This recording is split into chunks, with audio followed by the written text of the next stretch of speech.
एक last sector में आपसे और समझना चाहता हूँ, उसके बाद हम लोग देखें कि ये जो डोमेस्टिक कंजम्पशन की थ्योरी है, इसमें सर एक बहुत बड़ा विजिबल से दिखता होगा। जैसे हम लोग अभी कारों की चर्चा कर रहे हैं, तो 10 लाख से ऊपर वाली कारें बहुत बिक रही हैं, उससे कम वालों में थोड़ा कम वॉल्यूम हो, कम मतलब रन रेट कम।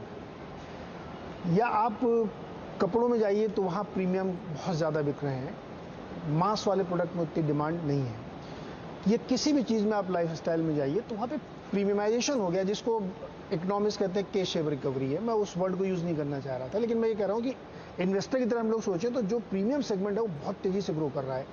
अब मान्यवर को ले लीजिए आप, हर साल 30-40 लाख शादियाँ होती हैं, उसमें से अगर 10% भी उन्होंने गेन किया, जो कि अकेले वही बड़े रिटेलर हैं, तो बड़ा भारी उनको प्रॉफिट हो जाता है।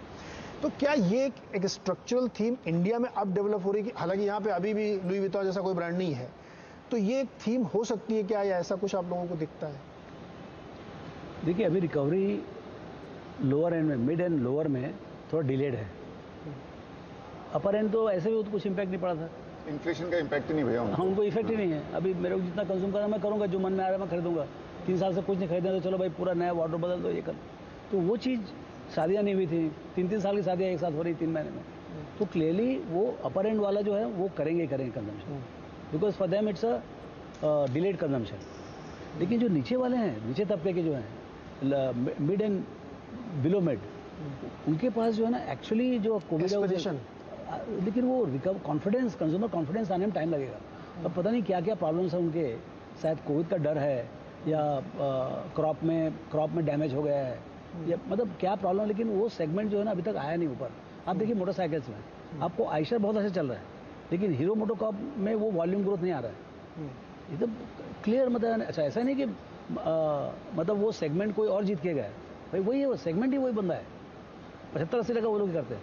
तो ऑब्वियसली जो मास है, जिनको एंट्री लेवल जो चाहिए, वो उसमें वो उठाव है नहीं, पता नहीं क्या प्रॉब्लम है, चाहे रूरल में हो, चाहे सेमी अर्बन में हो।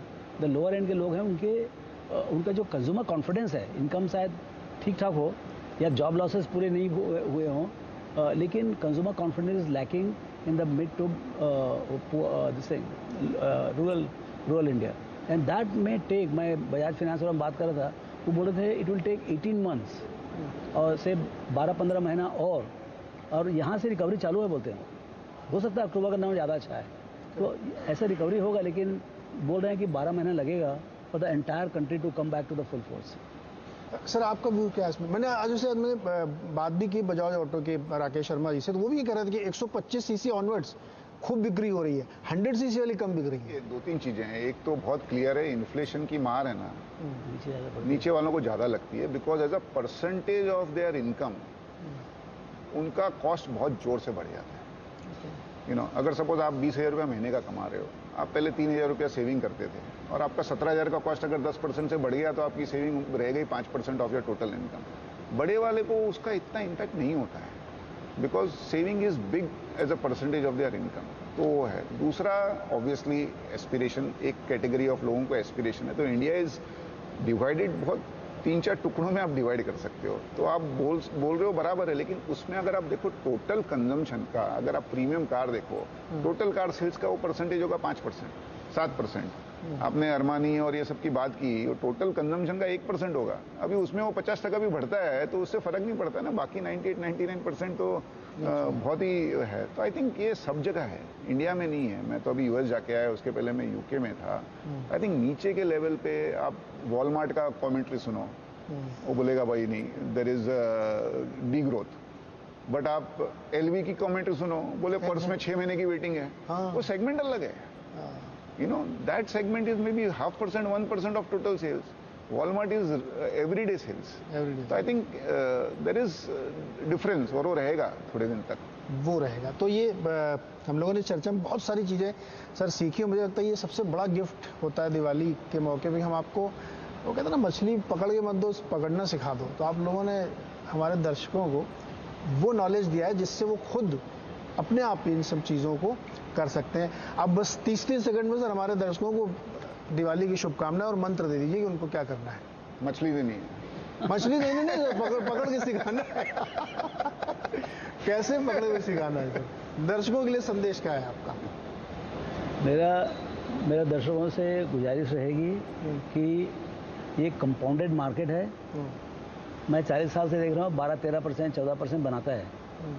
ऐसा कोई रीज़न नहीं कि despite all the problems today, ऐसा कोई रीज़न नहीं कि अगले 10-15 साल में भी ये रेट से नहीं बनेंगे पैसे, यू नो। तो पैसे बनेंगे, लेकिन आपको पेशेंस लाना है, धैर्य। हाँ, धैर्य रखें आप, धैर्य रखें और जितनी कैपेसिटी हो उतना ही खरीदें आप, लीवरेज ना करें बाजार में। इक्विटी का मजा क्या है, equity itself is leverage. Last में सब बचता है, तब जाके आपको डिविडेंड आता है। तो बहुत लीवरेज इंस्ट्रूमेंट है, आप उसको जो है ना मिसयूज ना करें। ये लॉन्ग टर्म एसेट है, आप लॉन्ग टर्म सोचें।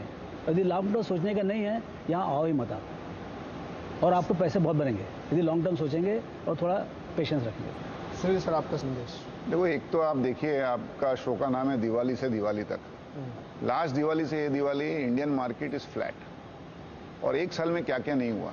चाइना में डिजिटल प्रॉब्लम हुआ, रियल एस्टेट का प्रॉब्लम हुआ, रशिया यूक्रेन का इशू हुआ, inflation 30-40 year high, interest rate 3 महीने में 2.5-3% बढ़ गया। जो भी प्रॉब्लम होना था, कितने प्रॉब्लम हो गए, फिर भी एज अ कंट्री हम दिवाली से दिवाली तक फ्लैट हैं, यू नो। तो आई थिंक दैट शोज कि इंडियन इकोनॉमी बहुत फास्ट ग्रोइंग इकोनॉमी है और ये दुनिया को आउट परफॉर्म करेगी। अभी भैया की बात से मैं एकदम सहमत हूँ, आपको धैर्य रखना पड़ेगा। दूसरा एक है कि अगर आपको कॉन्फिडेंस है कि इंडिया ग्रो होगा और आप पॉजिटिव हैं, तो ही आप इक्विटी में इन्वेस्ट करिए।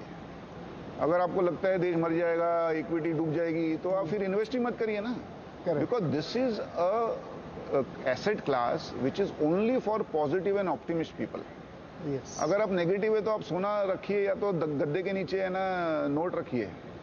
इक्विटी में आपको इन्वेस्ट करने के लिए आपको ये बहुत क्लियर रखना पड़ेगा कि future is going to be better than today, then only invest in equity. अब वो प्रोफेशनल ऑप्टिमिस्ट के लिए this is a heaven and pessimist के लिए this is a hell. Yes, professional निराशावादियों के लिए मार्केट बहुत अच्छा नहीं होता।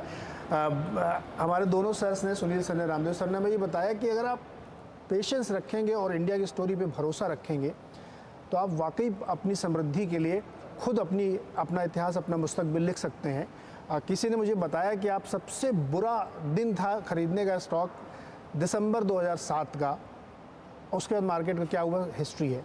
लेकिन आज उसी व्यक्ति का जिसने सबसे ख़राब दिन खरीदा था, आज आप 2022 में देखेंगे तो 4 गुना उसका भी मार्केट हो चुका है।